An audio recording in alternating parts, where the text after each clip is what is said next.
Okay, MacKenzie, taking a look at your macro work here. This nice little collage right up in the front here looks fantastic. It's looks like there's some pretty interesting things that you've got here, and certainly some Hello Kitty stuff here. Okay, let's take a look.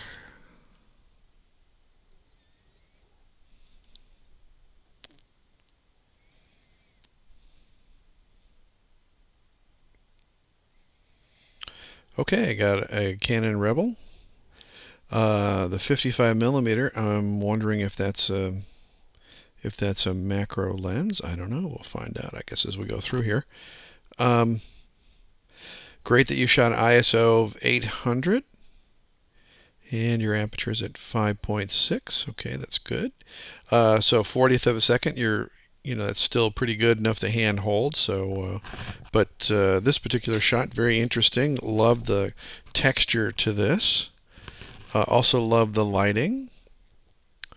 So very nicely done. You can tell you can whatever you're using, you can get in nice and close on things here too. So focal length of 47. So maybe this is your kit lens on your Canon. But also great that you shot ISO 800 so that a 40th of a second, you're, getting pretty close to right at the boundary of basically, being able to good hand hold something. But in terms of the shot, very nice to be able to compose this, in on the shell. Not your normal kind of like there's a shell kind of shot. I like the way that you went in here and composed it so that it's in a little bit tighter, and then you have the spiral basically placed in terms of the rule of thirds, giving it an interest and kind of a more dynamic composition. Okay, good. Okay, and then here the difference of the edge being in sharp focus and the other one being just a little on the softer side here. Looks like it's still the shell. Okay, very nicely done. Okay, this is unusual. I like this. Um, so this perhaps is your kit lens, and you're zoomed all the way out to the more telephoto part of the lens. ISO of 800, great. Um, and it says your aperture is at f36. So maybe you rested the camera down so that you could get a huge amount of depth of field there. So that really worked out quite well. To really see an expanded depth of field here. So that's really nicely done to experiment with that. So good job with that. Okay, and then also here too, you got an aperture of f18. And so you must have had plenty of light to be able to still get a 25th of a second at f18. So great that you can get that amount of depth of field in there and get all those pennies in sharp focus there. Okay, good. Get in nice and tight on something like this. Maybe you want to, it's always tough whenever you're shooting a candle. You have a light source in a picture. Um, you have so much more variety as terms of what you want to do in terms of how to expose this. But I might have wanted to see a little bit more out, a little bit brighter exposure, but I'm just being picky. But let's see how these other ones look too. Yeah, so this is very nice, especially being able to get in close and test what you can do with your camera.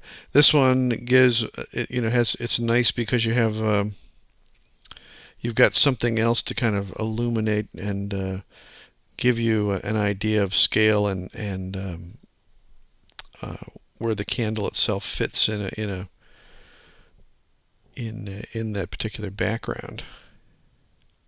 Also has a kind of a nice design sense to it.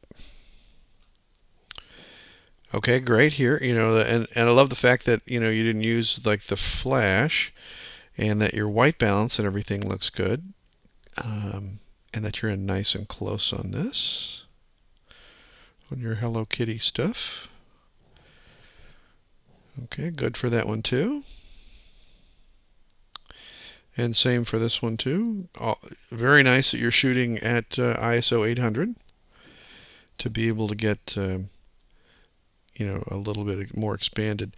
Now, when you're getting down into the like eighth of a second, even though this is nice and sharp, you might want to give yourself either bump up your ISO to 1600, or I guess if you were zoomed all the way out at 55 on your kit lens, it would go to 5.6. That's right. So here I probably would bump up my ISO just to give myself a little bit more breathing room. Unless you had this on a tripod, I would probably go to 1600, 3200 just to give myself a little bit more room to be able to hand hold if you're hand holding. And same thing here, but this very nice shot. Love this shot. And like the fact that you have a shallower depth of field here. And that this one's nice and sharp and this one's a little bit fuzzier, so that works to really make this really pop here too. So really like everything that you did here in terms of exploring with macro. Let's see, in terms of exploring with the macro, and